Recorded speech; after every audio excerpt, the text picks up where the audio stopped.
Assalamualaikum warahmatullahi wabarakatuh. Nama saya Tutut Elisa.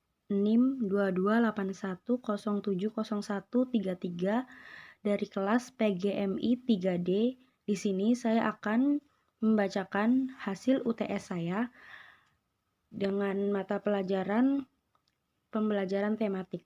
Soal yang pertama, kurikulum tematik adalah kegiatan pembelajaran yang mengintegrasikan berbagai materi pembelajaran untuk mengembangkan berbagai aspek perkembangan anak melalui suatu tema atau topik tertentu. Apa saja langkah-langkah dalam merencanakan dan mengembangkan kurikulum yang harus dilakukan seorang guru? Jawabannya adalah, bagi seorang guru, merencanakan dan mengembangkan kurikulum adalah kewajiban bagi setiap guru. Untuk menjadikan pembelajaran yang efektif, berikut langkah-langkahnya. Yang pertama, melakukan asesmen diagnostik atau sebuah penilaian yang dilakukan secara khusus untuk mengidentifikasi kompetensi, kekuatan, dan kelemahan dari siswa, sehingga pembelajaran dapat dirancang sesuai dengan kondisi siswa. Yang kedua, mengembangkan modul ajar yang akan mengarah pendidik untuk melaksanakan pembelajaran. Modul ajar yang dikembangkan harus menarik, bermakna, dan berkesinambungan. Yang ketiga, menyesuaikan pembelajaran dengan tahap capaian dan karakteristik peserta didik yang meliputi apa yang akan dipelajari oleh siswa. Menyesuaikan proses pembelajaran dan mengkondisikan lingkungan belajar. Yang keempat, merencanakan penilaian pembelajaran. Seorang guru harus menentukan nilai dalam situasi pembelajaran.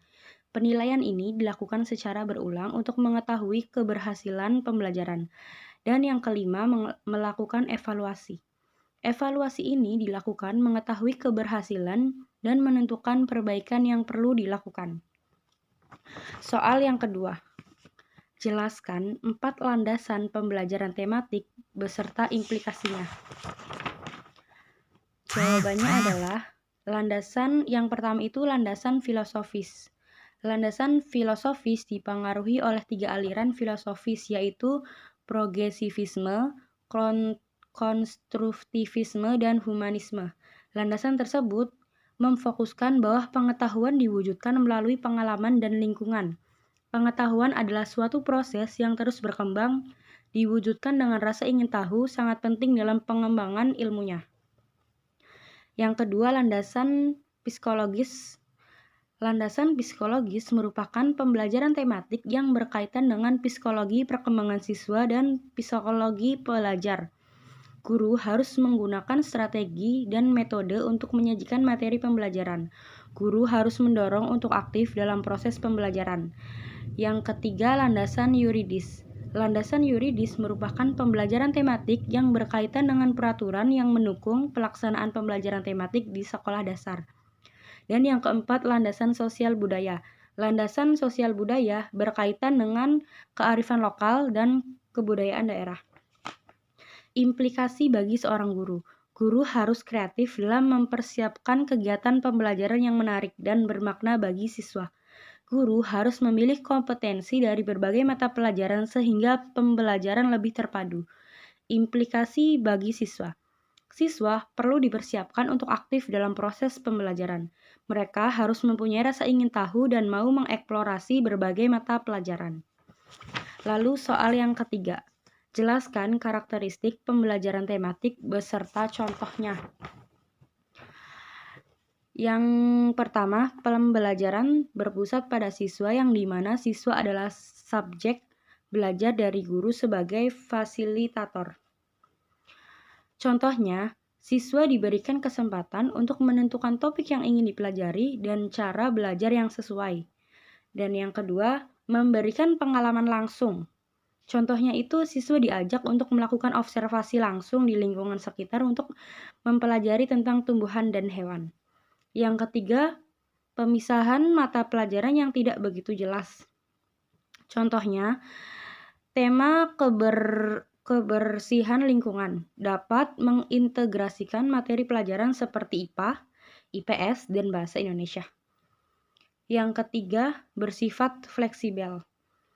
Bahan ajar yang berkaitan dengan berbagai mata pelajaran, kehidupan siswa, dan lingkungan sekolah. Contohnya, menggunakan prinsip belajar sambil bermain. Contohnya, siswa diajak untuk membuat karya seni yang berkaitan dengan tema yang sedang dipelajari. Yang terakhir, menyajikan konsep dari berbagai mata pelajaran. Contohnya, tema keanekaragaman hayati dapat mengintegrasikan materi pelajaran seperti IPA, IPS, dan Bahasa Indonesia. Lalu soal keempat. Susun rincian materi pembelajaran dalam suatu rencana pembelajaran tematik terpadu yang memadukan minimal materi dari 3 mata pelajaran. Rinciannya adalah: yang pertama, tetapkan kelas dan temanya. Yang kedua, rumusan KD dan indikatornya. Yang ketiga, skema keterpaduan materi dari mata pelajaran yang dipadukan dalam suatu tema. Dan yang keempat, uraian materi per mata pelajaran yang terpadu dalam tema itu. Jawabannya adalah kelas 3. Temanya kerajinan tangan dan alam sekitar. KD-nya, peserta didik dapat mengenal, menghargai, dan menciptakan kerajinan tangan dalam kerajinan tangan dari bahan alam. Indikatornya, yang pertama, peserta didik dapat mengidentifikasikan bahan-bahan alam yang digunakan dalam kerajinan tangan. Yang kedua, peserta didik dapat menjelaskan proses pembuatan kerajinan tangan. Dan yang ketiga, peserta didik dapat menciptakan kerajinan tangan sederhana. Lalu ada skema keterpaduan materi. Yang pertama, mata pelajaran IPA. Materi pelajaran IPA adalah bahan-bahan alam dan manfaatnya dalam kerajinan tangan. Lalu yang kedua, mata pelajaran seni rupa. Materi dari mata pelajaran seni rupa adalah teknik dan estetika dalam pembuatan kerajinan tangan. Lalu mata pelajaran IPS. Materi dari mata pelajaran IPS adalah peran kerajinan tangan dalam budaya dan ekonomi masyarakat. Lalu ada uraian materi per mata pelajaran. Uraian dari materi mata pelajaran IPA ialah bahan-bahan alam yang digunakan dalam kerajinan tangan seperti kayu, bambu. Manfaat dari bahan-bahan alam dapat membuat kerajinan tangan. Misalnya penggunaan bambu untuk membuat anyaman. Lalu uraian materi mata pelajaran seni rupa ialah teknik-teknik dalam pembuatan kerajinan tangan, yaitu mengukir. Lalu estetika dalam kerajinan tangan seperti pemilihan warna dan desain. Lalu ada uraian materi mata pelajaran IPS, yaitu sejarah kerajinan tangan dalam budaya masyarakat dan peran kerajinan tangan dalam ekonomi lokal. Sekian, terima kasih. Wassalamualaikum warahmatullahi wabarakatuh.